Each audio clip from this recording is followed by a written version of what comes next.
शिवानी और आप देख रहे हैं बीजापुर एक्सप्रेस। चलते हैं खबरों की ओर। कर्नाटक ಮಾರ್ಷಿಕ್ ಕೌನ್ಸಿಲ್ ವಿಜಯಪುರ ಬ್ರಾಂಚ್ ಅವರು ಇವತ್ತಿನ ದಿನ ಈದ್ ಮಿಲಾದ್ ಹಬ್ಬದ ನಿಮಿತ್ತ ನಡೆಯುವಂತಹ ಜುಲೂಸ್ ಮತ್ತು ಸಂದಲ್ ಕಾರ್ಯಕ್ರಮಕ್ಕೆ ಹಾಜರಿರುವಂತಹ ಅಂಜುಮನ್ ಸಂಸ್ಥೆ ಅಧ್ಯಕ್ಷರಾದಂತಹ ಮೊಹಮ್ಮದ್ ಹುಸೇನಿರವರೇ, ಬುರ್ಕಾ ಪೋಸ್ಟ್ ದರ್ಗಾದ ಗುರುಗಳೇ, ಖ್ವಾಜಾ ಅಮೀನ್ ದರ್ಗಾದ ಗುರುಗಳೇ, ಸಜ್ಜಾದ ಪೀರ ಮುಷರಿಫ್ ರವರೇ, ಅಬ್ದುಲ್ ರಜಾಕ್ ವರ್ತಿರವರೇ, ಜೈನುದ್ದೀನ್ ರವರೇ, ವಿಜಯ್ ಕುಮಾರ್ ಬೆಂಗಳೂರು ನಮ್ಮ ಕಾರ್ಪೊರೇಷನ್ ಕಮಿಷನರ್ ಅವರೇ, ಮತ್ತು ಮಹಾನಗರ ಪಾಲಿಕೆಯ ಸದಸ್ಯರೇ, ಅಶೋಕ್ TV9 ವರದಿಗಾರರೇ ಮತ್ತು ಪತ್ರಕರ್ತ ಸಂಘದ ಅಧ್ಯಕ್ಷರೇ, ಅದೇ ರೀತಿ ವೇದಿಕೆ ಮೇಲಿರುವಂತಹ ವಿಜಯಪುರ ನಗರದ ಎಲ್ಲ ಸಮಾಜದ ಬಾಂಧವರೇ ಮತ್ತು ವೇದಿಕೆ ಮುಂಭಾಗದಲ್ಲಿರುವಂತಹ ಸಮಾಜದ ಎಲ್ಲ ಮುಖಂಡರೇ, ಇವತ್ತಿನ ದಿನ ನಾವು ಯಾವಾಗ ಸಾರ್ವಜನಿಕ ಹಬ್ಬಗಳು ಅಂತ ಬರ್ತವೆ, ನೀವು ಮನೆಯಲ್ಲಿರುವಂತಹ ಹಬ್ಬಗಳನ್ನು ನೀವು ಮಾಡ್ತಾ ಇದ್ರೆ ನಾವು ಪೊಲೀಸ್ನವರು ಎಂಟರ್ ಆಗಲ್ಲ. ಯಾವಾಗ ನೀವು ಸಾರ್ವಜನಿಕ ರಸ್ತೆ, ಸಾರ್ವಜನಿಕ ಆಸ್ತಿ ಪಾಸ್ತಿ, ಸಾರ್ವಜನಿಕ ಸಂಚಾರ, ಸಾರ್ವಜನಿಕವಾಗಿ ಜನ ಎಲ್ಲಿ ಸೇರ್ತಾರೆ ಅದು ಕೇವಲ ನಿಮ್ಮ ಹಬ್ಬ ಆಗಿರಲ್ಲ, ಅದು ನಮ್ಮ ಹಬ್ಬನೂ ಕೂಡ ಆಗಿರುತ್ತೆ. ಹಾಗಾಗಿ ನಾವು ಇಂಟರ್ವೆನ್ಷನ್ ಮಾಡೇ ಮಾಡ್ತೀವಿ. ಇಂಟರ್ವೆನ್ಷನ್ ಅಂತಂದ್ರೆ ಅದನ್ನ ಸುಸೂತ್ರವಾಗಿ, ಸರಳವಾಗಿ, ಶಾಂತ ರೀತಿಯಿಂದ ಅದನ್ನ ನೆರವೇರಬೇಕು ಅಂತ ಹೇಳಿ ಪೊಲೀಸ್ ಇಲಾಖೆ ಎಲ್ಲ ಹಬ್ಬಗಳಲ್ಲಿ, ಎಲ್ಲ ಧರ್ಮೀಯರ ಹಬ್ಬಗಳಲ್ಲಿ ಇನ್ವಾಲ್ವ್ ಆಗೇ ಆಗುತ್ತೆ. ಈಗ ಈದ್ ಮಿಲಾದ್ ಇದೆ, ನೆಕ್ಸ್ಟ್ ಗಣೇಶ ಇದೆ. ಗಣೇಶ ಅವ್ರು ಕರೀಲಿ ಬಿಡಿ, ನಾವು ಹೋಗೇ ಹೋಗ್ತೀವಿ. ಸೊ ಈದ್ ಮಿಲಾದ್ ನೀವು ಕರೀಲಂದ್ರೂ ನಾವು ಬಂದೇ ಬರ್ತೀವಿ. ಸೊ ಹಾಗಾಗಿ ಯಾವಾಗ ಯಾವ ಹಬ್ಬಗಳು ಸಾರ್ವಜನಿಕವಾಗಿ ಆಚರಿಸೋದಕ್ಕೆ ಸ್ಟಾರ್ಟ್ ಆಗ್ತವೆ ಅದರಲ್ಲಿ ಪೊಲೀಸ್ ಇಲಾಖೆ, ಜಿಲ್ಲಾಡಳಿತ ಆಟೋಮೆಟಿಕ್ಲಿ ಇನ್ವಾಲ್ವ್ ಆಗೇ ಆಗುತ್ತೆ. ಈ ಕಳೆದ ವರ್ಷನೂ ಕೂಡ ನಾವು ಎರಡು ಪ್ರೊಸೆಷನ್ಸ್ ಗಳನ್ನ, ಒಂದು ಈದ್ ಮಿಲಾದ್ ದಿನ ಆಗುವಂತ ಪ್ರೊಸೆಷನ್ ಮತ್ತೆ ಈದ್ ಮಿಲಾದ್ ಹಿಂದಿನ ದಿನ ಆಗುವಂತ ಪ್ರೊಸೆಷನ್. ಸೊ ಎರಡು ಕೂಡ ನಮಗೆ ಇಂಪಾರ್ಟೆಂಟ್. ಯಾಕಂತಂದ್ರೆ ಈಗ ಹಬ್ಬಗಳು ಪ್ರಾರಂಭ ಆಗುವಂತ ಸೀಸನ್ ಸ್ಟಾರ್ಟ್ ಆಗುತ್ತೆ. ಈದ್ ಮಿಲಾದ್ ಸ್ಟಾರ್ಟ್ ಆಗುತ್ತೆ, ಅದಾದ್ಮೇಲೆ ಗಣೇಶ ಇದೆ, ಗಣೇಶ ಆದ್ಮೇಲೆ ದಸರಾ ಇದೆ, ದಸರಾ ಆದ್ಮೇಲೆ ಇನ್ನೊಂದು ಹಬ್ಬ ಇದೆ, ದೀಪಾವಳಿನೂ ಬರುತ್ತೆ. ಸೊ ಹಾಗಾಗಿ ನವೆಂಬರ್ ವರೆಗೂ ಕೂಡ ಹಬ್ಬಗಳ ಸೀಸನ್ ಸ್ಟಾರ್ಟ್ ಆಗುತ್ತೆ. ಈಗೇನು ಆಗಸ್ಟ್ ಎಂಡಿಂಗ್ ಸ್ಟಾರ್ಟ್ ಆಗ್ಬೋದು, ಸೆಪ್ಟೆಂಬರ್, ಅಕ್ಟೋಬರ್, ನವೆಂಬರ್, ಆಲ್ಮೋಸ್ಟ್ ಒಂದು 3 months, 3 to 3.5 months ಬರುವಂತ 100 days ಹಬ್ಬಗಳ ಆಚರಣೆ ಸ್ಟಾರ್ಟ್ ಆಗ್ತವೆ. ಹಾಗಾಗಿ ಪೊಲೀಸ್ ಡಿಪಾರ್ಟ್ಮೆಂಟ್ ಡೆಫಿನೆಟ್ಲಿ ಇದರಲ್ಲಿ ಇನ್ವಾಲ್ವ್ ಆಗೋದಕ್ಕೆ ಸ್ಟಾರ್ಟ್ ಆಗುತ್ತೆ. ಕೆಲವೊಂದು ವಿಚಾರಗಳನ್ನ ಮುಖಂಡರಿಗೆ ಇಲ್ಲಿ ನಾವು ಹೇಳೋದಕ್ಕೆ ಇಷ್ಟಪಡ್ತೀವಿ. ಕೆಲವೊಂದಿಷ್ಟು ವಿಚಾರಗಳನ್ನ ನೀವು ಇಲ್ಲಿಂದ ಹೋಗಿ ನಿಮ್ಮ ಯುವಕರಿಗೆ ಮತ್ತೆ ನಿಮ್ಮ ಸಮುದಾಯದ ಎಲ್ಲ ಜನರಿಗೂ ಕೂಡ ಅದನ್ನ ಮೆಸೇಜ್ ಅನ್ನ ತಲುಪಿಸೋ ಕಾರ್ಯನೂ ಕೂಡ ನೀವು ಮಾಡಬೇಕಾಗುತ್ತೆ. ನಾವು ಇಲ್ಲಿ ಕೂತ್ ಮೀಟಿಂಗ್ ಮಾಡ್ತಾ ಇದ್ದೀವಿ ಅಂತಂದ್ರೆ ನಾಳೆ 25ನೇ ತಾರೀಕು ನಡೆಯುವಂತಹ ಏನು ಪ್ರೊಸೆಷನ್ ಇರುತ್ತೆ ಅದಕ್ಕೆ ನಾವೆಲ್ಲ ಜವಾಬ್ದಾರರಾಗ್ತಾ ಇರ್ತೀವಿ. ದ ಮೂಮೆಂಟ್ ನಾವು ಪೊಲೀಸ್ ಇಲಾಖೆ ಸಾರ್ವಜನಿಕರ ಜೊತೆಗೆ ಇನ್ವಾಲ್ವ್ ಆದ್ಮೇಲೆ ತಮ್ಮದು ಜವಾಬ್ದಾರಿನೂ ಕೂಡ ಅಷ್ಟೇ ಆಗುತ್ತೆ.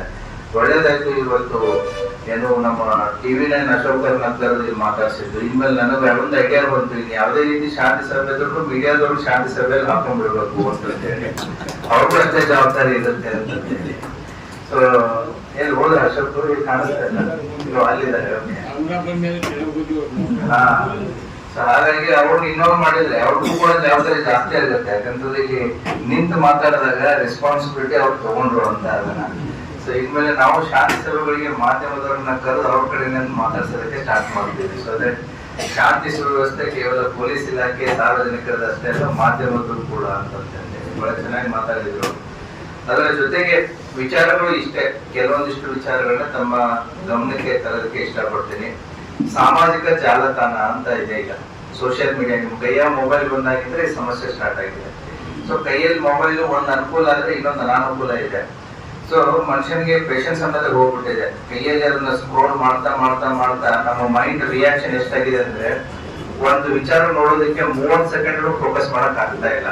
ಯಾಕಂದ್ರೆ ರೀಲ್ಸ್ ಗಳು 30 ಸೆಕೆಂಡ್ಸ್ ನಲ್ಲಿ ಮೆಸೇಜ್ ಕನ್ವೆ ಮಾಡದೇ ಇದ್ರೆ ನೆಕ್ಸ್ಟ್ ಇನ್ನೊಂದು ರೀಲ್ಸ್ಗೆ ಹೋಗ್ತಾರೆ, ಇನ್ನೊಂದು ರೀಲ್ಸ್ಗೆ ಹೋಗ್ತಾರೆ. ದ ಯಂಗ್ಸ್ಟರ್ಸ್, ಜೆನ್ ಜಿ ಅಂತ ನೀವೇನು ಕರಿತಾ ಇದ್ದಾರೆ. ಸೊ ದ ಯಂಗ್ಸ್ಟರ್ಸ್ ಪ್ರಾಬ್ಲಮ್ ಏನು ಅಂತಂದ್ರೆ the patience and the focus. ಹಾಗಾಗಿ ಈ ಸಾಮಾಜಿಕ ಜಾಲತಾಣಗಳಲ್ಲಿ ಬರುವಂತ ವಿಚಾರಗಳು ಎಷ್ಟೋ ನಿಜ ಇರ್ತವೆ, ಎಷ್ಟೋ ಸುಳ್ಳು ಇರ್ತವೆ. ಸೊ ಸೊ ಹಾಗಾಗಿ ಆ ಸಾಮಾಜಿಕ ಜಾಲತಾಣಗಳಲ್ಲಿ ಸೋಷಿಯಲ್ ಮೀಡಿಯಾಗಳಲ್ಲಿ ನಾವು ಯಾವ್ದೋ ಪೋಸ್ಟ್ ಮಾಡೋಕ್ಕಿಂತ ಮುಂಚೆ ಅಥವಾ ಫಾರ್ವರ್ಡ್ ಮಾಡೋಕ್ಕಿಂತ ಮುಂಚೆ ಈಗ ಆರ್ಟಿಫಿಷಿಯಲ್ ಇಂಟೆಲಿಜೆನ್ಸ್ ಬಂದ್ಬಿಟ್ಟಿದೆ. ಆರ್ಟಿಫಿಷಿಯಲ್ ಇಂಟೆಲಿಜೆನ್ಸ್ ಅಂತಂದ್ರೆ ಬೇಕಾದಂಗೆ ಡಿಸೈನ್ ಮಾಡಬಹುದು. ನಾನ್ ಮಾತಾಡಿಲ್ಲ ಅಂದ್ರೆ ನಾನು ಮಾತಾಡಿದ ವಿಡಿಯೋನು ಕೂಡ ಮಾಡಬಹುದು. ವರ್ತಿಯವರು ಏನು ಹೇಳಿಲ್ಲ ಅಂದ್ರೆ ವರ್ತಿಯವರು ಹೇಳಿದಾರೆ ಅಂತ ಹೇಳಿ ಅವ್ರದೇ ವಿಡಿಯೋ ಮಾಡ್ಬಿಡ್ಬೋದು. ಸೊ ಹಾಗಾಗಿ ಆರ್ಟಿಫಿಷಿಯಲ್ ಇಂಟೆಲಿಜೆನ್ಸ್ ಕೂಡ ಬಂದಿದೆ. ಬೇಕಾದನ್ನ ಮಾಡಬಹುದು, ಫೋಟೋಸ್ ಗಳನ್ನ ಮಾಡಬಹುದು, ವಿಡಿಯೋಸ್ ಗಳನ್ನ ಮಾಡಬಹುದು. ಹಾಗಾಗಿ ಯಾವ್ದು ಸತ್ಯ ಯಾವ್ದು ಸುಳ್ಳು ಅಂತ ಪರೀಕ್ಷೆ ಮಾಡೋದಕ್ಕೆ, ಪರಾಮರ್ಶೆ ಮಾಡೋದಕ್ಕೆ ಅವಕಾಶ ಬೇಕಾಗುತ್ತೆ. ಹಾಗಾಗಿ ಸಾಮಾಜಿಕ ಜಾಲತಾಣಗಳಲ್ಲಿ ಬರೋದನ್ನ ಕಣ್ಮುಚ್ಚಿ ನಂಬೋದು ಬೇಡ. ಒಟ್ಟೆದ್ದು ಆ ರೀತಿ ಸಮಸ್ಯೆಗಳು ಕಂಡು ಬಂದಾಗ ಅದಕ್ಕೆ ಜಾಸ್ತಿ ಪ್ರತಿಕ್ರಿಯೆ ಕೊಡಲಾರ್ದೇನೆ ಅದನ್ನ ಪೊಲೀಸ್ ಇಲಾಖೆಯ ಗಮನಕ್ಕೆ ತಗೊಳ್ಳಿ. ಯಾಕಂತಂದ್ರೆ ನಮ್ಮ ಸಾಮಾಜಿಕ ಜಾಲತಾಣಗಳು ಕರ್ನಾಟಕದಾದ್ಯಂತ ಎಷ್ಟು ಸ್ಟ್ರಾಂಗ್ ಇದೆ ಅಂತಂದ್ರೆ ಯಾವುದೇ ವ್ಯಕ್ತಿ ಎಲ್ಲೇ ಕೂತ್ರು ಏನೇ ಪೋಸ್ಟ್ ಮಾಡಿದ್ರು ಕೂಡ ಯಾರು ಮಾಡಿದ್ದಾರೆ, ಏನ್ ಮಾಡಿದ್ದಾರೆ, ಏನಿಲ್ಲ ಅನ್ನೋದನ್ನು ಕೂಡ ಗೊತ್ತಾಗುತ್ತೆ. ಒಂದು ಅದು ಸುದ್ದಿ ಸುಳ್ಳು ಅಥವಾ ನಿಜ ಅನ್ನೋದಕ್ಕೆ ಫ್ಯಾಕ್ಟ್ ಚೆಕ್ ಕೂಡ ನಮ್ಮ ಟೆಕ್ನಾಲಜಿಯಲ್ಲಿ ಇದೆ. ಸೊ ಹಾಗಾಗಿ ಸಾಮಾಜಿಕ ಜಾಲತಾಣಗಳಲ್ಲಿ ಬರೋದಕ್ಕೆ ಪ್ರತಿಯೊಬ್ಬರು ರಿಯಾಕ್ಟ್ ಮಾಡೋ ಅವಶ್ಯಕತೆನೂ ಇಲ್ಲ, ಸಂದರ್ಭನೂ ಇಲ್ಲ. ಇನ್ನು ಮುಂಚೆ ಇತ್ತು, ಒಂದು 7-8 ವರ್ಷದ ಮುಂಚೆ ಸಾಮಾಜಿಕ ಜಾಲತಾಣ ಬಂದಿದ್ದನ್ನೆಲ್ಲ ಇರ್ಬೋದು ಅಂತಂದ್ರೆ ಈಗ ಹೇಗಾಗ್ಬಿಟ್ಟಿದೆ ಅಂತಂದ್ರೆ ಬರೋದ್ರಲ್ಲಿ ಯಾವ್ದು ಸತ್ಯ ಅಂತ ಹುಡ್ಕೊಳ್ಳುವಂತ ಒಂದು ಸಂದರ್ಭ ಬಂದಿದೆ. ಹಾಗಾಗಿ ನಿಮ್ಮ ಯಂಗ್ಸ್ಟರ್ಸ್ ಆಗಿರ್ಬೋದು, ನೀವು ಆಗಿರ್ಬೋದು, ಸೋಷಿಯಲ್ ಮೀಡಿಯಾ ವಾಟ್ಸ್ಆಪ್ ಆಗಿರ್ಬೋದು, ಟ್ವಿಟರ್ ಆಗಿರ್ಬೋದು, ಇನ್ಸ್ಟಾಗ್ರಾಮ್ ಆಗಿರ್ಬೋದು, ಎಕ್ಸ್ ಆಗಿರ್ಬೋದು, ಈ ತರ ಸಾಮಾಜಿಕ ಜಾಲತಾಣಗಳಿವೆ. ಇಂಟರ್ನೆಟ್ ಅಲ್ಲಿ ಬರೋದ್ರಲ್ಲಿ ಪ್ರತಿಯೊಂದನ್ನು ಕೂಡ ಸತ್ಯ ಅನ್ನೋದನ್ನ ನಂಬಕ್ ಹೋಗ್ಬೇಡಿ. ಪರಾಮರ್ಶಿಸಿ, ಪರಿಶೀಲಿಸಿ ನೋಡಿ, ಅದಕ್ಕೆ ಪೊಲೀಸ್ ಇಲಾಖೆ ಗಮನಕ್ಕೆ ತಗೊಂಡ್ಬನ್ನಿ. ಅದೇ ರೀತಿ ಈಗ ಸೋಷಿಯಲ್ ಮೀಡಿಯಾದಲ್ಲಿ ಕೆಲವೊಂದಿಷ್ಟು ಕಿಡಿಗೇಡಿಗಳು ಬೇಕಂತಾನೆ ಮಾಡ್ತಾ ಇರ್ತಾರೆ. ಸೊ ಜಾತಿ ಧರ್ಮಗಳ ಮಧ್ಯೆ, ವ್ಯಕ್ತಿಗಳ ಮಧ್ಯೆ ದ್ವೇಷ ಬರೋ ರೀತಿಯಲ್ಲಿ ಮಾತಾಡೋದಾಗಿರ್ಬೋದು ಅಥವಾ ವಿಡಿಯೋಸ್ ಗಳನ್ನ ಹಂಚ್ಕೊಳ್ಳೋದಾಗಿರ್ಬೋದು, ಅದಕ್ಕೆ ಪೊಲೀಸ್ ಇಲಾಖೆ ಸೂಕ್ತವಾದಂತಹ ಕ್ರಮವನ್ನು ಕೈಗೊಳ್ಳುತ್ತೆ. ಸುಪ್ರೀಂ ಕೋರ್ಟ್ ಗೈಡ್ಲೈನ್ಸ್ ಇದೆ ಕೂಡ. ಏನು ಅಂತಂದ್ರೆ ಸಮಾಜದಲ್ಲಿ ಸ್ವಾಸ್ಥ್ಯವನ್ನ, ಭಾವನೆಗಳಿಗೆ, ಧರ್ಮಕ್ಕೆ ಅವುಗಳನ್ನ ಧಕ್ಕೆ ತಂದಾಗ ಪೊಲೀಸರ ಸ್ವಮಟ್ಟ ಕೇಸ್ ರಿಜಿಸ್ಟರ್ ಮಾಡೋದಕ್ಕೂ ಕೂಡ ಅವಕಾಶಗಳಿವೆ. ಹಾಗಾಗಿ ಇದರ ಬಗ್ಗೆ ತಮಗೆಲ್ಲ ಒಂದು ತಿಳುವಳಿಕೆನೂ ಆಯ್ತು, ಇದರ ಬಗ್ಗೆ ಇರುವಂತಹ ಸಮಸ್ಯೆನೂ ಆಯ್ತು, ಇರುವ ಬಗ್ಗೆ ಕಾನೂನಿನೂ ಆಯ್ತು, ಅದನ್ನ ತಮ್ಮ ಗಮನಕ್ಕೆ ತರ್ತಾ ಇದ್ದೀನಿ. ನೆಕ್ಸ್ಟ್ ನಮಗೆ ಸಮಸ್ಯೆ ಬರೋದು ಯಾವುದು ಅಂತಂದ್ರೆ ಪೋಸ್ಟರ್ಸ್, ಬ್ಯಾನರ್ಸ್, ಬಂಡಿಂಗ್ಸ್. ಸೊ ಏನ್ ಮಾಡ್ಬಿಡ್ತಾರೆ, ಎಲ್ಲರೂ ಪ್ರಿಂಟ್ ಹಾಕಕ್ ಕೊಟ್ಟು ಬಿಡ್ತಾರೆ. ಬಟ್ ಪ್ರಿಂಟ್ ಹಾಕಿದ ಮೇಲೆ ಏನ್ ಹಾಕಿದ್ರು ಅನ್ನೋದು ಇಂಪಾರ್ಟೆಂಟ್. ಪ್ರಿಂಟ್ ಕೊಡೋಕ್ಕಿಂತ ಮುಂಚೆ ಮುಖಂಡರು ಅದನ್ನ ಒಂದ್ಸರಿ ತಾವೆಲ್ಲ ನೋಡಿ, ಎರಡೂ ಕಡೆ ಆಗಿರ್ಬೋದು. ಸೊ ಪ್ರಿಂಟ್ ಹಾಕ್ತಾ ಇರೋ ಸರಿ ಇದೆಯೋ ಇಲ್ವೋ, ಈ ಪ್ರಿಂಟ್ ಹಾಕೋದ್ರಿಂದ ಬೇರೆಯವ್ರಿಗೆ ಏನಾದ್ರು ತೊಂದರೆ ಆಗುತ್ತೋ ಇಲ್ವೋ, ಬರೆದಿರುವಂತಹ ಸಬ್ಜೆಕ್ಟ್ ಸರಿ ಇದೆಯೋ ಇಲ್ವೋ. ಸೊ ಪ್ರಿಂಟ್ ಹಾಕೋಕ್ಕಿಂತ ಮುಂಚೆ ಮುಖಂಡರು ಒಂದ್ಸರಿ ನೋಡಿ ಕಂಟೆಂಟ್ ಸರಿ ಇದೆಯೋ ಇಲ್ವೋ ಅಂತ ಹೇಳಿ. ಪ್ರಿಂಟ್ ಹಾಕ್ಸಿದ್ಮೇಲೆ ಇನ್ನೊಂದು ಸಮಸ್ಯೆ ಬರುತ್ತೆ, ವೈದ್ಯ ಎಲ್ಲಿ ಇಡ್ತಾರೆ ಅನ್ನೋದು. ಸೊ ಹೋಗಿ ಅದನ್ನ ಸಾರ್ವಜನಿಕ ಸ್ಥಳದಲ್ಲಿ ಎಲ್ಲಿ ಕಾಂಟ್ರವರ್ಸಿ ಇರಲಾರ್ದಂತ ಜಾಗದಲ್ಲಿ ವೈಟ್ ಕಟ್ಟಿದ್ರೆ ಏನು ಸಮಸ್ಯೆ ಇರಲ್ಲ. ಕೆಲವೊಂದು ಕಿಡಿಗೇಡಿಗಳು ಏನ್ ಮಾಡ್ತಾರೆ, ಬೇಕು ಅಂತ ಹೇಳಿ ಬೇಡ ಜಾಗದಲ್ಲಿ ಹೋಗಿ ಕಟ್ಟುವಂತ ಒಂದು ಸಮಸ್ಯೆಗಳನ್ನ ಮಾಡ್ತಾ ಇರ್ತಾರೆ. ಸೊ ಹಾಗಾಗಿ ಈ ಪೋಸ್ಟರ್ಸ್ ಬಗ್ಗೆ, ಬಂಡಿಂಗ್ಸ್ ಬಗ್ಗೆ, ಬ್ಯಾನರ್ಸ್ ಬಗ್ಗೆ ಆಗಿರ್ಬೋದು, ಪರ್ಬರಿ ಕಟ್ಟೋದಂತ ಇರ್ತದೆ. ಪರ್ಬರಿ ಎಲ್ಲಿ ದರ್ಗಾ ಇರುತ್ತೆ ಅಥವಾ ಎಲ್ಲಿ ದೇವಸ್ಥಾನ ಇರುತ್ತೆ ಅಲ್ಲಿ ಹೋಗಿ ಕಟ್ಟಿದ್ರೆ ನಡೆಯುತ್ತೆ. ಅದ್ರ ಬಿಟ್ಟು ಎಲ್ಲಿ ಕಾಂಟ್ರವರ್ಸಿ ಇರೋ ಜಾಗದಲ್ಲಿ ಹೋಗಿ ಕಟ್ಟಿದ್ರು ಅಂತಂದ್ರೆ ಏನಾಗುತ್ತೆ, ಅನ್ನೆಸೆಸರಿ ಸಮಸ್ಯೆಗಳಾಗ್ತಾ ಇರ್ತವೆ. ಇದ್ರ ಬಗ್ಗೆ ಇವಾಗಲೇ ಅದನ್ನ ನೀವು ಆರ್ಗನೈಸ್ ಏನ್ ಮಾಡ್ತಾ ಇರ್ತೀರಿ ಅವರ ಗಮನಕ್ಕೆ ಇಲ್ಲಿ ಮುಖಂಡರು ಇರ್ತೀರಿ, ಅದನ್ನ ತಗೊಂಡ್ಬಂದ್ರೆ ಸಾಕಷ್ಟು ಸಮಸ್ಯೆಗಳು ಅದರಲ್ಲಿ ಬಗೆಹರಿತವೆ. ಅದರ ಜೊತೆಗೆ ಈಗಾಗಲೇ ಕಾರ್ಪೊರೇಷನ್ ಕಮಿಷನರ್ ಕೂಡ ವಿಜಯ ಮೆಕ್ಲಿಕ್ಕಿ ಅವರಿದ್ರು. ಕಳೆದ ಸಲ ನಮ್ದು ಗಣೇಶ ಸಂದರ್ಭದಲ್ಲಿನೂ ಕೂಡ ಎಲೆಕ್ಟ್ರಿಸಿಟಿ ಶಾರ್ಟ್ ಸರ್ಕ್ಯೂಟ್ ಆಗಿ ಕೆಲವೊಂದಿಷ್ಟು ಅನಾಹುತಗಳಾಯ್ತು. ಯಾಕಂದ್ರೆ ಫೆಸ್ಟಿವಲ್ ಅಂತ ಇದ್ದಾಗ, ಸಂಭ್ರಮ ಅಂತ ಇದ್ದಾಗ ಅಲ್ಲಿ ದುಃಖದ ಮನೆ ಆಗ್ಬಾರ್ದು. ಸೊ ಹಾಗಾಗಿ ಯಾವ 100 ಜನ ಸೆಲೆಬ್ರೇಟ್ ಅಥವಾ 1000 ಜನ ಸೆಲೆಬ್ರೇಟ್ ಮಾಡ್ಬೇಕಾದ್ರೆ ಎಲ್ಲ ಒಂದು ಮನೆಯಲ್ಲಿ ಈ ರೀತಿ ಘಟನೆ ಆದ್ರೂ ಕೂಡ ಎಂಟೈರ್ ಅಟ್ಮಾಸ್ಫಿಯರ್ ಹಾಳಾಗಿ ಹೋಗುತ್ತೆ. ಹಾಗಾಗಿ KEB ಅವ್ರನ್ನು ಕೂಡ ನಾವು ಮೀಟಿಂಗ್ ಅಲ್ಲಿ ಕರೆದು, ಈಗಾಗಲೇ ಜಿಲ್ಲಾಡಳಿತದಿಂದ ನಾವು ಮೀಟಿಂಗ್ ಕರೆದಿದ್ವಿ. ಅದರ ಸಂದರ್ಭದಲ್ಲೂ ನಾವು ಹೇಳಿದೀವಿ, ಎಲ್ಲಿ ಎಲೆಕ್ಟ್ರಿಸಿಟಿ ಕೇಬಲ್ ಲೈನ್ಸ್ ತಳಗಡೆ ಇದಾವೆ ಅಂದ್ರೆ ಈ ಪ್ರೊಸೆಷನ್ ಟೈಮ್ ದಲ್ಲಿ ಫ್ಲಾಗ್ಸ್ ಗಳನ್ನ ತರ್ತಾರೆ, ಬಹಳ ದೊಡ್ಡ ಫ್ಲಾಗ್ಸ್ ಗಳನ್ನ ತರ್ತಾರೆ, ಅದನ್ನ ಕೈಯಲ್ಲಿ ಹಿಡಿದು ತಿರುಗ್ತಾ ಇರ್ತಾರೆ, ಬೈಕ್ಸ್ ಮೇಲೆ ನಿಂತು ತಿರುಗ್ತಾ ಇರ್ತಾರೆ, ಸೊ ಗಾಡಿಗಳ ಮೇಲೆ ಹತ್ತಿ ತಿರುಗ್ತಾ ಇರ್ತಾರೆ. ಎಲೆಕ್ಟ್ರಿಸಿಟಿ ಕೇಬಲ್ ಲೈನ್ಸ್ ಇರ್ಲಿ ಕೆಲ್ಸತ್ತಲ್ಲ ನನ್ನ ಮಾತ್ರ ಲೈನ್ಸ್ ಇರ್ತವೆ, ಅದನ್ನ ಜೆಂಡಾಗಳನ್ನ ಹಿಡಿದು ಸುತ್ತಿಸ್ತಾ ಇರ್ತಾರೆ. ಅವಾಗ ಎಲೆಕ್ಟ್ರಿಸಿಟಿ ಶಾರ್ಟ್ ಸರ್ಕ್ಯೂಟ್ ಆಗಿ ಸಮಸ್ಯೆಗಳಾಗುವಂತಹ ಸಾಧ್ಯತೆಗಳನ್ನು ಕೂಡ ಇರ್ತವೆ. ಹಾಗಾಗಿ ಈ ಫ್ಲಾಗ್ಸ್ಗಳ ಬಗ್ಗೆನೂ ಕೂಡ ಒಂದು ಸ್ವಲ್ಪ ಎಚ್ಚರ ಇರಲಿ. ಅದರ ಜೊತೆಗೆ ಈಗಾಗಲೇ ಅಸರ್ ಮಹಲ್ಗೆ ಸಂಬಂಧಪಟ್ಟಂತೆ ನಾವು ಲಾಸ್ಟ್ ಇಯರ್ನು ಕೂಡ ಅದನ್ನು ವಿಸಿಟ್ ಮಾಡಿತ್ತು. 2 ದಿನ ಬಂದೋಬಸ್ತೂ ಕೂಡ ಆಗಿತ್ತು. ಅದರಲ್ಲಿ ಈಗಾಗಲೇ ಅಲ್ಲಿ ಕೂಡ ಇವರು ಕಮಿಟಿಯ ಮೆಂಬರ್ಸ್ನು ಕೂಡ ಸಾಕಷ್ಟು ಜನ ಇದ್ದರು. ಅಲ್ಲಿ ಜೈನುದ್ದೀನ್ ಅವರು ಇದ್ದರು, ಮತ್ತು ಇವರು ಇದ್ದರು, ನಮ್ಮ ಯಾರು ಸಜ್ಜಾದೆ ಮುಷ್ರಿಫ್ ಅವರು ಇದ್ದರು ಲಾಸ್ಟ್ ಟೈಮಲ್ಲಿ. ಅವ್ರಿಗೂ ಕೂಡ ನಾವು ಹಲವಾರು ಅರೇಂಜ್ಮೆಂಟ್ಸ್ಗಳನ್ನ ಮಾಡಿಕೊಡೋಕ್ಕೆ ಹೇಳಿದ್ವಿ. ಯಾಕೆ ಅಂತಂದರೆ ಅಲ್ಲಿ ಬೆಳಕಿನ ವ್ಯವಸ್ಥೆ ಬೇಕಾಗುತ್ತೆ. ಕೇವಲ ಅಸರ್ ಮಹಲ್ ಒಳಗಡೆನೂ ಅಲ್ಲ, ಅಸರ್ ಮಹಲ್ ಹೊರಗಡೆನೂ ಬೇಕಾಗುತ್ತೆ. ಆಮೇಲೆ CCTV ಇನ್ಸ್ಟಾಲೇಷನ್ನು ಬೇಕಾಗುತ್ತೆ. ಮತ್ತು ಒಂದು ಕಡೆ ಹೋಗೋದಕ್ಕೆ ಒಂದು ಕಡೆ ಬರೋದಕ್ಕೆ ಬ್ಯಾರಿಕೇಡಿಂಗ್ ಜೊತೆಗೆ ಹಗ್ಗನ್ನು ಕೂಡ ಕಟ್ಟುವಂಥ ಒಂದು ವ್ಯವಸ್ಥೆಗಳು ಬೇಕಾಗುತ್ತೆ. ನಾವು ಮಹಿಳಾ ಪೊಲೀಸರನ್ನು ಕೊಡ್ತೀವಿ. ಬಟ್ CCTV ಇನ್ಸ್ಟಾಲೇಷನ್ನು, ಲೈಟಿಂಗು, ಆಮೇಲೆ ಬ್ಯಾರಿಕೇಡಿಂಗು ಇವೆಲ್ಲವನ್ನು ಕೂಡ ನಮ್ಮ ಆಫೀಸರ್ಸು ವಿಸಿಟ್ ಮಾಡ್ತಾರೆ. ವಿಸಿಟ್ ಮಾಡಿಬಿಟ್ಟು ಅವ್ರು ಯಾವ ರೀತಿ ಹೇಳ್ತಾರೆ ಆ ರೀತಿ ಮಾಡಿಕೊಟ್ರಿ ಅಂತಂತಂದರೆ ನಮಗೆ 25 ಮತ್ತು 26ನೇ ತಾರೀಕು ಅಲ್ಲೇನು ಅರೇಂಜ್ಮೆಂಟ್ ಆಗಬೇಕು ಅದು ಕೂಡ ಸರಿಯಾಗುತ್ತೆ. ಮತ್ತು ಪಾರ್ಕಿಂಗ್ ಏರಿಯಾ ಇದೆ ಸಾಕಷ್ಟು ದೊಡ್ಡದು. ಎಂಟ್ರೆನ್ಸಿಂದ ಹಿಡ್ಕೊಂಡು ಅಸರ್ ಮಹಲ್ ಹೋಗೋದಕ್ಕೆ 100 ಮೀಟರ್ ದೂರ ಇದೆ. ಆ ಪಕ್ಕದಲ್ಲಿ ಸಾಕಷ್ಟು ಜಾಲಿ ಕಂಟಿಗಳನ್ನು ಬೆಳೆದಿದ್ದಾವೆ. ಅದನ್ನೊಂದು ಸ್ವಲ್ಪ ಕ್ಲೀನಿಂಗ್ ಮಾಡಿದರೆ ನಾಳೆ ಅಲ್ಲಿ ಆಟಿಕೆ ಸಾಮಾನುಗಳು ಮತ್ತು ಈ ಫುಡ್ ಐಟಮ್ಸ್ಗಳನ್ನ ಎಲ್ಲ ತಂದು ಇಡ್ತಾ ಇರ್ತಾರೆ, ಅದು ಕೂಡ ಸರಿಯಾಗುತ್ತೆ. ಅದನ್ನು ಅವತ್ತಿನ ಹಿಂದಿನ ದಿನ ಮಾಡೋಕ್ಕಿಂತ ಇವಾಗಲೇ ಅದರ ಪ್ರಿಪ್ರೇಷನ್ ಸ್ಟಾರ್ಟ್ ಆದರೆ ಅದು ಕೂಡ ಸರಿಯಾಗುತ್ತೆ. ಲೈಟಿನ ವ್ಯವಸ್ಥೆ ಒಂದು ಆಗಬೇಕಾಗತ್ತೆ. ಅದರ ಜೊತೆಗೆ ಈಗಾಗಲೇ ಭರ್ತಿ ಸಾಹೇಬರು ಹೇಳಿದರು ಲಿಕ್ಕರಿಗೆ ಸಂಬಂಧಪಟ್ಟಂತೆ ಅದನ್ನು ನಾವು ಜಿಲ್ಲಾಧಿಕಾರಿ ಸಾಹೇಬರ ಜೊತೆಗೆ ಮಾತಾಡಿಬಿಟ್ಟು ಅದಕ್ಕೆ ಸೂಕ್ತವಾದಂಥ ಒಂದು ಕ್ರಮವನ್ನು ನಾವು ಕೂಡ ಕೈಗೊಳ್ತೀವಿ. 25ನೇ ತಾರೀಕು ತಮ್ಮ ಪ್ರೊಸೆಷನ್ ಏನಿದೆ ಅದೇ ಬೈ ಈವ್ನಿಂಗ್ 7:30 ನಾವು ಮುಗಿಸ್ತೀವಿ ಸರ್ ಅಂತ ಹೇಳಿದ್ದಾರೆ. ನಮಗೆ ನೀವು ಕೊಡುವಂಥ ಟೈಮಿಂಗ್ಸ್ ಏನಿದೆ ಅದು ಭಾಳ ಇಂಪಾರ್ಟೆಂಟ್ ಇರುತ್ತೆ. ಆ ಟೈಮಿಂಗ್ಸ್ ಪ್ರಕಾರ, ಯಾಕಂದರೆ ನಮ್ಮ ಕತ್ಲಾದಷ್ಟು ಪೊಲೀಸರಿಗೆ ಕಷ್ಟ ಜಾಸ್ತಿ. ಯಾಕಂದರೆ ಬೆಳಕಿದ್ದಾಗ ನಮಗೆ ಯಾರಿದ್ದಾರೆ ಏನಿದ್ದಾರೆ ಅಂತ ಸೂಪರ್ವಿಷನ್ ಮಾಡೋದು ಈಸಿ ಆಗುತ್ತೆ. ಕತ್ತಲದಲ್ಲಿ ಏನಾಗುತ್ತೆ, ನಾವು ಬರೀ ಪ್ರೊಸೆಷನ್ ಲೈನ್ ಅಷ್ಟೇ ಫೋಕಸ್ ಮಾಡೋದಾಗುತ್ತೆ. ಆದಷ್ಟು ಬೇಗ ಭಾಳ ಲೇಟ್ ಆಗಲಾರ್ದೇ 7:30 ತಾವೇನು ಪ್ರಾಮಿಸ್ ಮಾಡಿದ್ದೀರಿ ಅದಕ್ಕೆ 7:30ಗೆ ನಮ್ಗೆ ಮಾಡಿಕೊಟ್ರೆ ಅಂದರೆ ನಮಗೆ ಅನುಕೂಲ ಆಗುತ್ತೆ.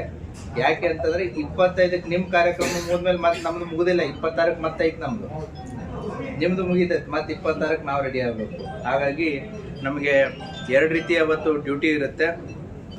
ಅದರ ಜೊತೆಗೆ ಈ ಕೆಲವೊಂದಿಷ್ಟು ಪ್ರೊವೊಕೇಟಿವ್ ಸಾಂಗ್ಸ್ಗಳನ್ನು ಇಲ್ಲಿ ತಾವು ಹೇಳಿದ್ರಿ ಇಲ್ಲಿ ಯಾವುದೂ ಇರಲ್ಲ ಅಂತಂತೇಳಿ, ಆದರೂ ಕೂಡ ನನ್ನ ಹೇಳೋ ಕರ್ತವ್ಯ ಕೆಲವೊಂದಿಷ್ಟು ಪ್ರೊವೊಕೇಟಿವ್ ಸಾಂಗ್ಸ್ಗಳನ್ನು, ಮ್ಯೂಸಿಕ್ಸ್ಗಳನ್ನು ಹುಡುಗರು ಯಂಗ್ಸ್ಟರ್ಸ್ ಹಾಕ್ತಾ ಇರ್ತಾರೆ. ನೀವ್ಯಾರು ಹಾಕ್ತಿರಲ್ಲ, ನಿಮ್ಗೆ ಗೊತ್ತಿಲ್ಲದೇ ಆಟೋದಲ್ಲಿ ಹಾಕೊಂಡು ತೊಗೊಂಡ್ಬರ್ತಾರೆ, ಗೊತ್ತಿಲ್ಲದೇ ಟಾಟಾ AC ಹಾಕೊಂಡು ಬರ್ತಿರ್ತಾರೆ. ಅದ್ರ ಬಗ್ಗೆನೂ ಕೂಡ ಗಮನ ಇರಲಿ.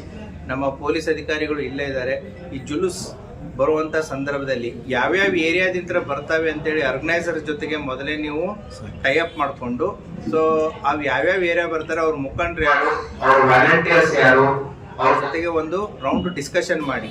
ಯಾಕೆ ಅಂತಂತಂದ್ರೆ ಅವ್ರ ಪ್ರೊಸೆಷನ್ ಎಲ್ಲೆಲ್ಲಿಂದ ಬರ್ತಾವೆ ಅವ್ರ ಜೊತೆಗೆ ಕೆಲವೊಂದು ಜನ ಆಫೀಸರ್ಸ್ ಮತ್ತೆ ಮೇಲೆಲ್ಲ ಮತ್ತೆ ರಿಪ್ಲೈ ಮಾಡ್ಕೊಳ್ಳಿ. 25ನೇ ತಾರೀಕು ತರ ಆಗಲಿ, 26ನೇ ತಾರೀಕು ತರ ಆಗಲಿ.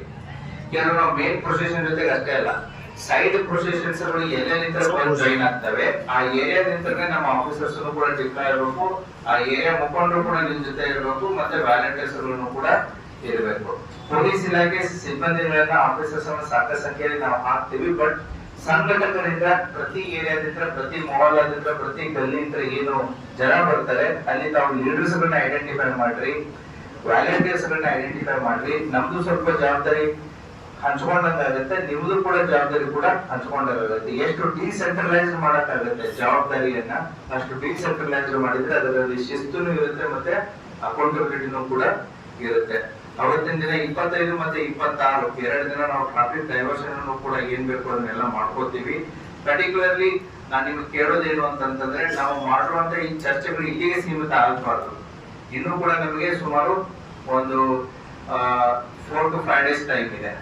ಹಾಗಾಗಿ ದಯವಿಟ್ಟು ಈಗ ಆಗಿರುವಂತ ವಿಚಾರದ ಚರ್ಚೆಯನ್ನ ತಮ್ಮ ಏರಿಯಾದಲ್ಲಿರುವ ಹುಡುಗರಿಗೂ ಕೂಡ ಗೊತ್ತಾಗಬೇಕು. ಮಸೀದಿಯಲ್ಲಿರುವ ಮೌಲ್ವಿಗಳಿಗೂ ಕೂಡ ಹೇಳ್ಬಿಟ್ಟು ನಮಾಜ್ ಬಂದಿರುವಂತ ಸಂದರ್ಭದಲ್ಲಿ ಯಂಗ್ಸ್ಟರ್ಸ್ ಗಳಿಗೆ ಪರ್ಟಿಕ್ಯುಲರ್ಲಿ ಇದರ ಬಗ್ಗೆ ಗಮನ ತಗೊಂಡಿ. ಯಾಕಂದ್ರೆ ನಾವಿಲ್ಲಿ ಸೇರೋದು 25 ಪ್ರೊಸೆಷನ್ ಇರ್ಬೋದು, ಬಟ್ ನನ್ನ ಪರ್ಪಸ್ ಕೇಳ 25 ಅಲ್ಲ, 25, 26 ಕೂಡ.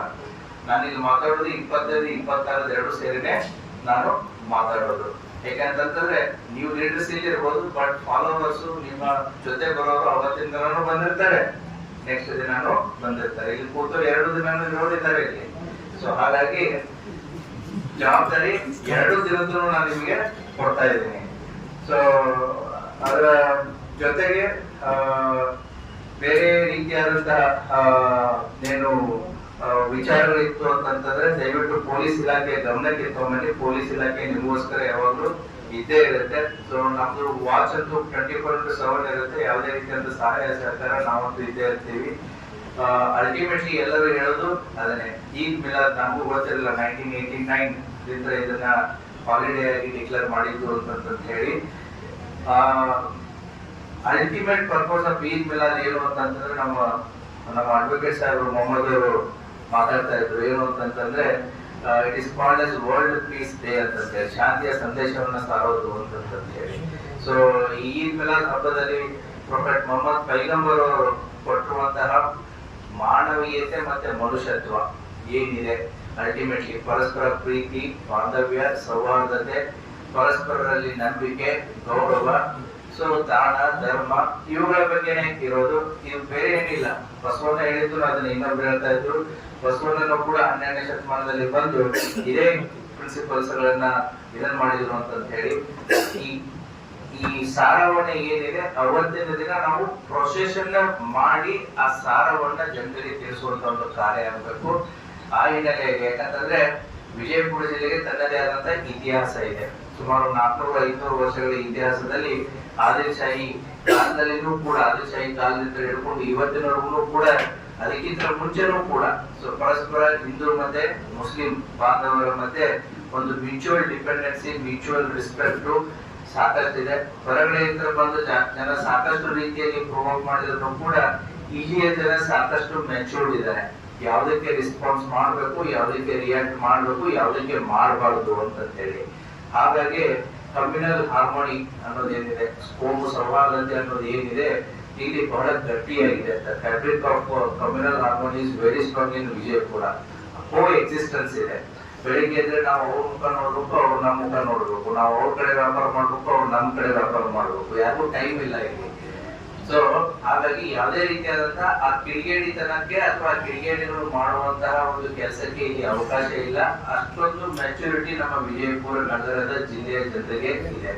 ಹಾಗಾಗಿ law and order point of view ನಮ್ಗೆ ಏನು ಸಮಸ್ಯೆ ಇಲ್ಲ. ಯಾಕಂತಂದ್ರೆ ನೀವೇ ಅಷ್ಟೊಂದು ಮೆಚೂರ್ಡ್ ಇರೋದ್ರಿಂದ, ನಿಮಗೆ ಅಷ್ಟೊಂದು ಏನೋ ಜವಾಬ್ದಾರಿ ಮತ್ತೆ ಅದರ ಪ್ರಬುದ್ಧತೆ ನಿಮ್ಮಲ್ಲಿ ಇರೋದ್ರಿಂದ ಸೊ ನಮಗೆ ಅದು ಸಮಸ್ಯೆ ಇಲ್ಲ. ನಮ್ಗೇನು ಅಂತಂದ್ರೆ ರೆಗ್ಯುಲೇಷನ್ ಇಸ್ ಇಂಪಾರ್ಟೆಂಟ್. ಸೊ ಆಗುತ್ತೆ, ಅವತ್ತು ಕೆಲವೊಂದು ಜನ ಬೇರೆಯವ್ರಿಗೂ ಕೂಡ ತೊಂದರೆ ಆಗುತ್ತೆ. ಟ್ರಾಫಿಕ್ ರೆಗ್ಯುಲೇಷನ್ ಸಂಬಂಧಪಟ್ಟಂತೆ ಪರವಾಗಿಲ್ಲ. ಸೊ ವರ್ಷಕ್ಕೆ 1 ಸಾರಿ 2 ಸಾರಿ ಬರುವಂತ ಅನುಕೂಲಗಳಿಗೆ, ಸಾರ್ವಜನಿಕ ಅನುಕೂಲಗಳಿಗೆ ಪೊಲೀಸ್ ಇಲಾಖೆ will do our best. So ಈಗಾಗಲೇ ಮುಂಚಿತವಾಗಿ ಬರುವಂತ ಈದ್ ಮಿಲಾದ್ ಹಬ್ಬಕ್ಕೆ ಸಂಬಂಧಿಸಿದಂತೆ ಪೊಲೀಸ್ ಇಲಾಖೆಯ ಪರವಾಗಿ ಮತ್ತೆ ನಾನು ವೈಯಕ್ತಿಕವಾಗಿ ಸಮುದಾಯದ ಎಲ್ಲ ಬಂಧು ಬಾಂಧವರಿಗೆ ಆರ್ಥಿಕ ಈದ್ ಮಿಲಾದ್ ಹಬ್ಬದ ಶುಭಾಶಯಗಳನ್ನು ಕೋರುತ್ತಾ ನನ್ನ 2 ಮಾತುಗಳನ್ನು